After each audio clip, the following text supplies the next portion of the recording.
Right. Hello, what is an oral rhetoric guy doing here? I'm going to try to answer that throughout this presentation. Uh, but in brief, I think there's a lot of overlap and at least a juxtaposition. I think it'd be helpful if thinking through some of the standards that we sometimes uncritically implement when we're teaching these basic classes. So I got to thinking about when I was an undergrad, what sort of led me to this position where I wanted to be a teacher in the first place, especially of communication. I had no real confidence in my communication skills as an undergraduate, speaking or in writing. I was terrified to make calls and leave messages on people answering machines when I was doing my tax office internship. And I didn't really see writing as something I was strong in there. But I think the other side of that coin was I didn't feel like I had anything to say. I didn't feel like I had anything that was worth sharing. I didn't feel like I had any insight that anybody really wanted to hear. And it took a very long time in my education and through my education to reach a place where I was able to embrace that and feel like I had something to share. And I think a lot of my pedagogy has always come back to that question. How do I do that, sort of take a U-turn, that preschool almost, and to radically reevaluate the learning objectives in the way that we scaffold and come up with these classes. So today I want to talk about reimagining public speaking and admittedly as sort of an afterthought basic composition. I realized that after I submitted and by the editor's request that this you're all writing teacher. I'm the black sheep here. But I want to think about what it looks like to teach from a story-centric, practice-based model. And this is what I implemented in my public speaking class this spring at the University of Southern California.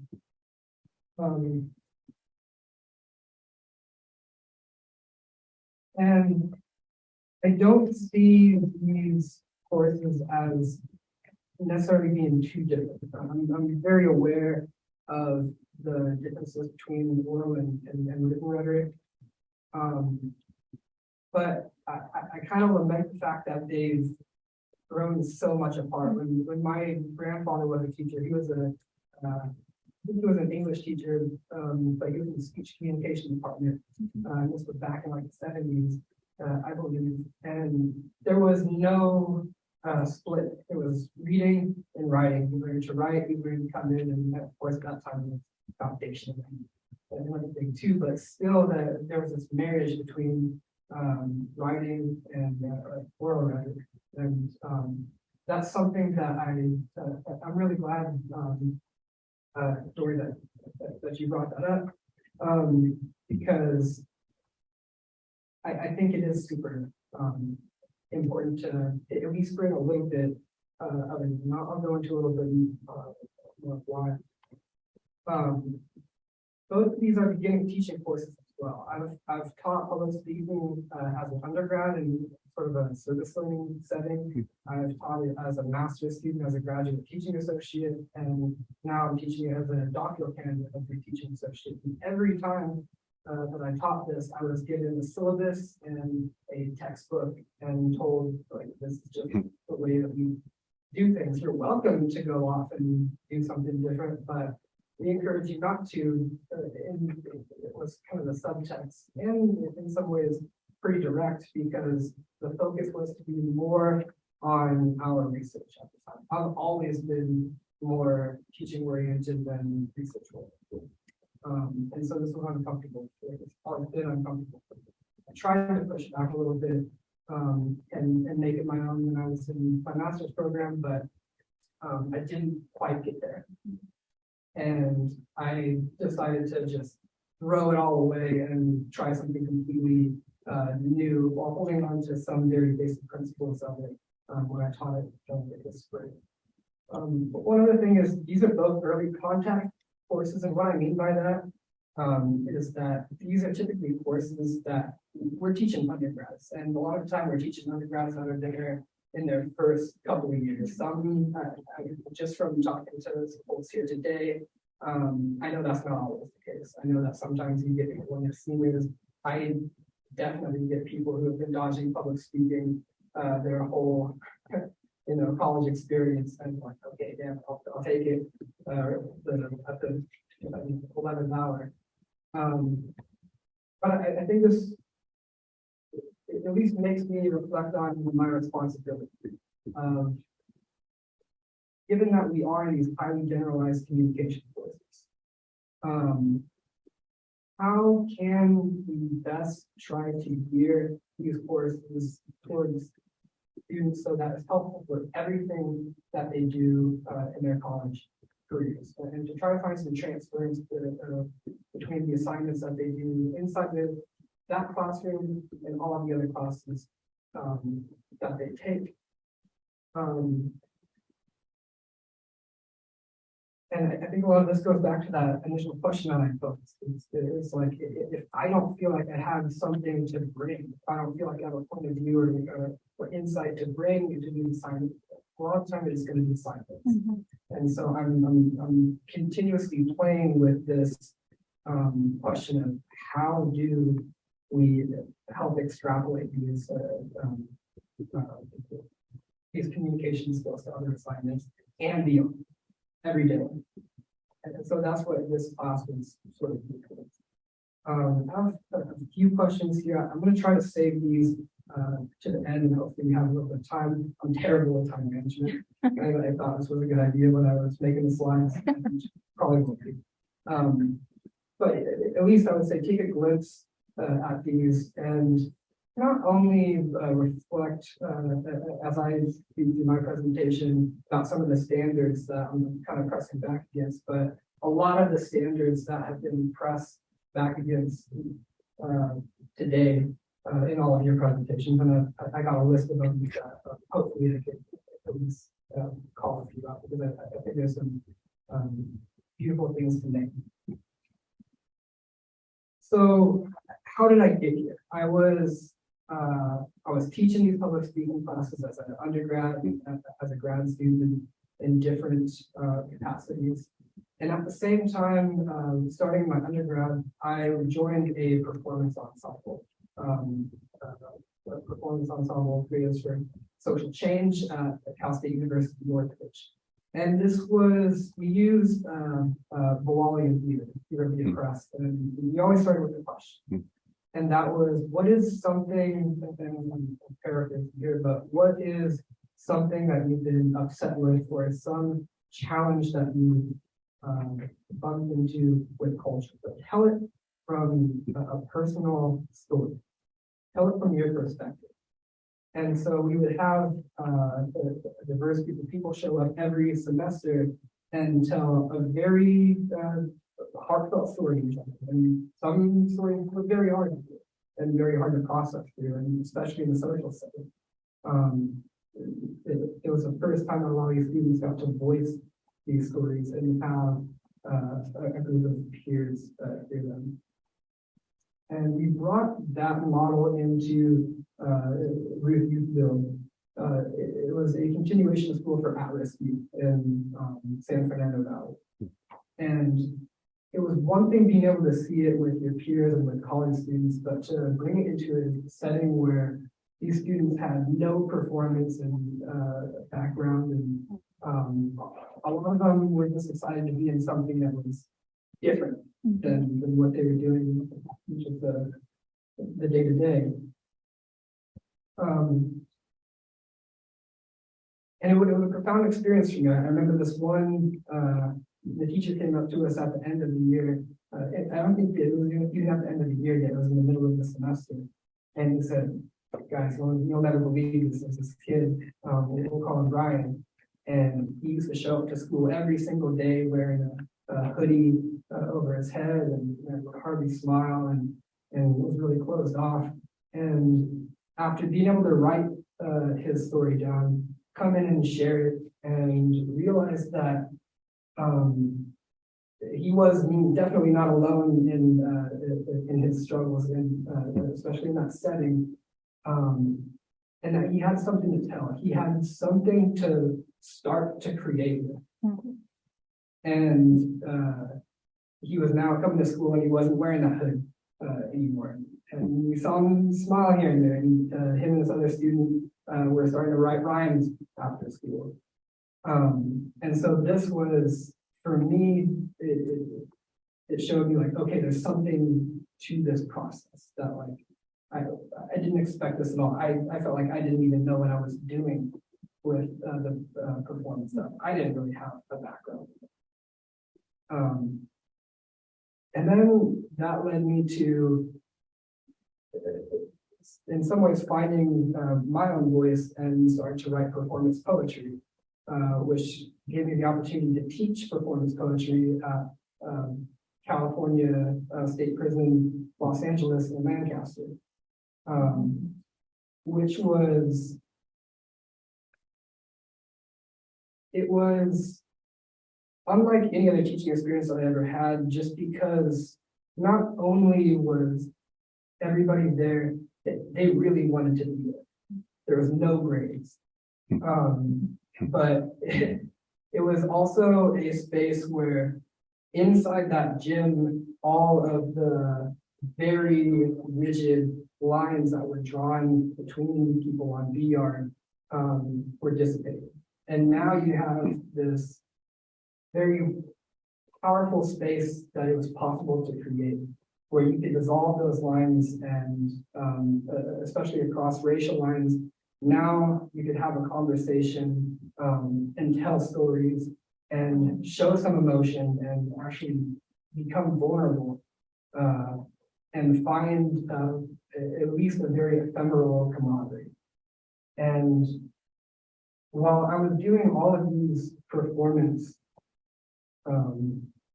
workshops and classes, I was teaching public speaking at the same time, and I was not kidding. Absolutely not. Very rare were my students willing to be vulnerable. Very rare did it seem like they were actually doing the assignment because it's something that they wanted to come into the classroom with and express. And a lot of the time it just felt like they were doing the assignment for the assignment's sake. And I know that it was in part because of my grading.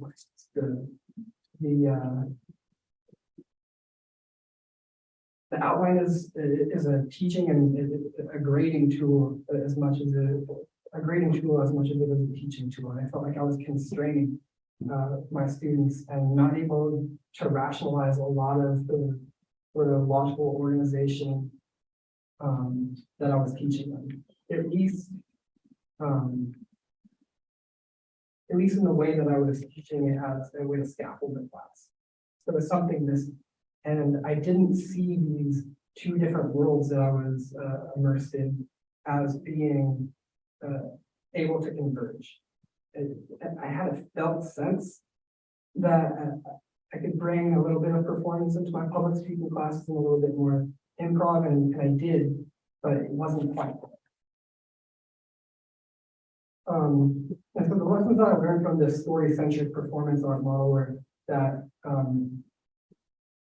it helped each student recognize that they had valuable insights, or at least some stories that were worth sharing. At very least, some stories that were worth sharing, and to bring those into a room and get reactions from people that they would have never had, that for one, they would have probably never talked to, definitely never talked to in some sort of vulnerable way, and definitely not talk to about something so deep as like their home life or how they ended up becoming a foster in the first place. The second thing that I found was that it creates a space where students have an opportunity to share and witness those wonderful stories. Well, I guess I'm pretty much just like kind of jumped the gun there. But with emphasis on that creating of the space, I see the classroom as a very valuable place to invite the students in the process of cultivating what it is that we're all doing together. It's a collaborative act from the very beginning, and that's partially just decentering myself as a teacher and being very honest about like the things that I want to teach you. I'm struggling with the rationalizations for the traditional ways that these things are taught. And so let's embrace that and let's explore that together. And beyond what's going on here in our classroom, but also into the other classrooms. And I think that sort of speaks into the question of transference, questioning the rationalizations of assignments themselves and the traditional ways that assignments are sometimes uncritically, I think. And the third thing is that it fosters a voice and a point of view from an outset. I found that in classes, and I'm seeing this now, I'm taking improv classes, and this is something that is not it seems like more of an advanced skill. I think a lot of the times that I've encountered it is treated as an advanced skill. Learn the organization first, learn the basics first, learn logic and persuasion first, and then develop your voice. I've always felt uncomfortable with this, and I think it speaks to the question of not feeling like you have something to say because your voice isn't centered from the very beginning. But I think by starting with these stories, especially starting with these stories in this vulnerable space, helps foster that from the outset and actually continues to excite. It's like, if I was able to say that, what else can I say here? That, for me, that's the ticket. So what do I mean by practice space? I guess to put it frankly, there's never been a textbook that I've fallen in love with.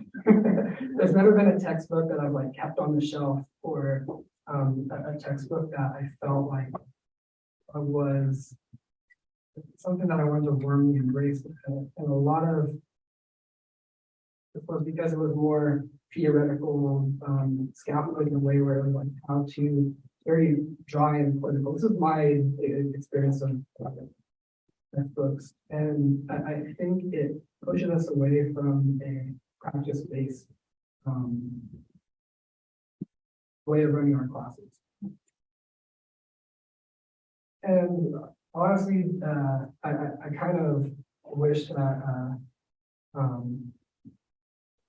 Ashna's presentation was after mine, because I feel like this is a great example. Like if I was to come up with some model of how to transfer these high level things that I'm speaking about here into a writing classroom, that's roughly what it would look like, because I think we do need frequent opportunities to create, share, reflect, and workshop. Get something on the page as much as possible. Get up and speak as much as possible. And in this class that I taught, I treated it sort of, it was like 1/4 a writing class. And I kind of wanted to push a little bit more writing, honestly. Every week they have a writing assignment. And it gave them a chance to write their stories out, come into class and share it, workshop. Always have some time during class to create that space where they are, where they're sharing. I think another part of this too is that in attempting to decenter myself from the class, and it's still ramble sometimes when I find the clock spinning, but I try to teach through the feedback. And in the public speaking class, when they're getting up and speaking frequently, it definitely gives me a chance to do that. And I feel that is, at least for me, a better teaching tool, because not only does it help give very concrete feedback to the work that they're already doing, but it is also incorporating the students into that peer feedback process. And I really want to teach that and really want to instill that collaborative environment. Practice-based class, I see it as one that has a lot of improvisation, spontaneity, and playing it. Of course, in public speaking, this is just straight up improv, come up and we're going to play some games and we're going to get you speaking. Honestly, I think that this could be helpful as well in writing classes. One, because I think that in both cases, you're inviting people into a different feedback. If you are giving them an audience for the first time, and you are giving them a chance to express themselves in a way that the stakes become low after repeating over and over again. And it's daunting. It's daunting writing, or it's daunting speaking and only having a couple of experiences to actually share that. But I think by even having just very, very quick writes, even just a couple of lines, being able to share that, and just to break through that overcritical mind and get some writing out of it, sloppy. I think that's incredibly important. Of course, just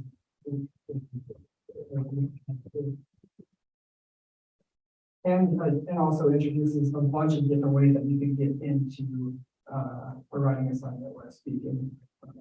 The last thing is that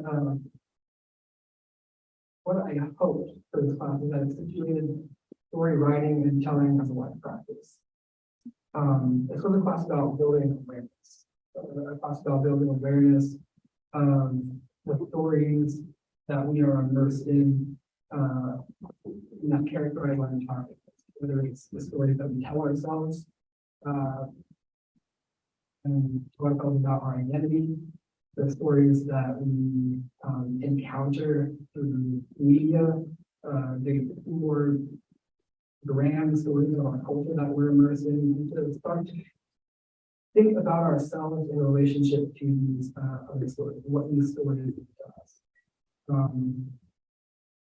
It goes back to the transference question, because I do want to instill a weekly writing, if not a daily writing. I do want to instill that stories are beyond public speaking or writing, but it's something that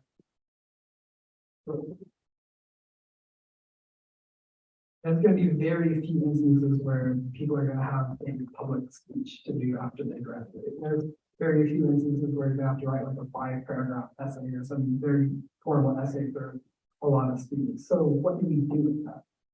And to find ways to write prompts and to have students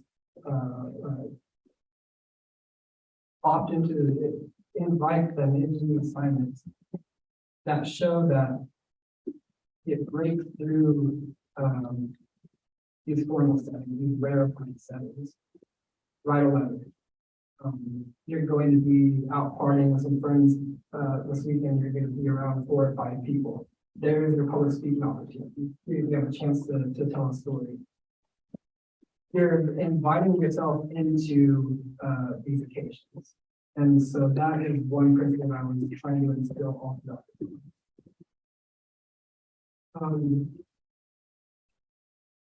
This was the assignment scaffolding that I did for this particular class.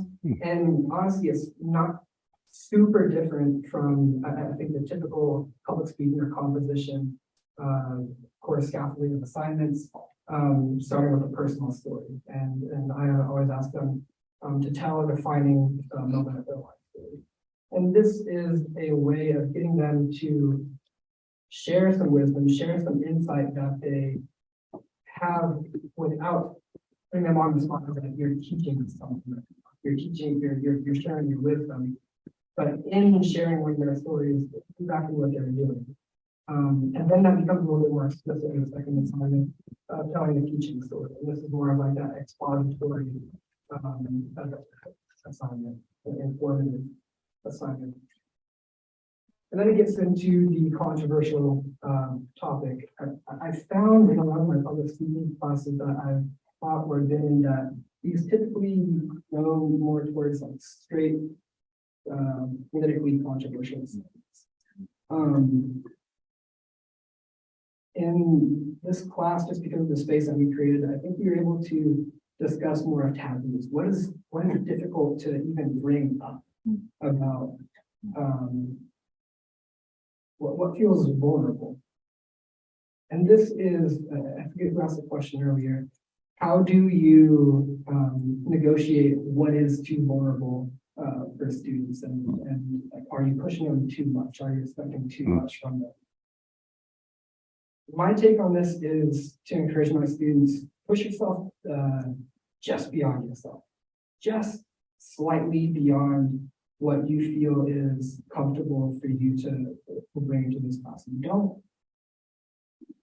not asking you to go to dive, super deep here. I had some people who were very, very vulnerable from the very first day, who were, talking about the loss of a parent or the near loss of a parent, and then someone else who could barely give any detail about what it was like being back home for Thanksgiving. Everybody is in their own,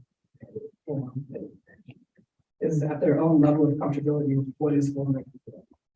And so I always just try to push it, what is just beyond yourself? That's controversial. That's controversial. The fourth assignment is, I actually presented this about 5 years ago here at the Young Rhetoricians conference, is the hypocrisy topic. And this is a chance to call out the inauthenticity in your own. And this is an assignment that says, choose a behavior that you do that you know you shouldn't, that you continue to do it. And I was surprised in an argument class I taught, there was an essay version of this, and they had to give a speech. And I think it's a great way to really bring in the research angle, especially with academic research. But I was surprised at the topics that they came in with. Some were very material, like vaping or drinking, eating candy, and other ones were like self-hatred and general lack of self-compassion, procrastination, things that were more cognitive, and perfectionism, things that their peers all struggled with to some extent. And it was kind of astonishing to hear how closely related some of their conclusions were, just by having that sort of vulnerable space of telling these stories. And then the last speech, I just gave them, free rein, talk about whatever it is.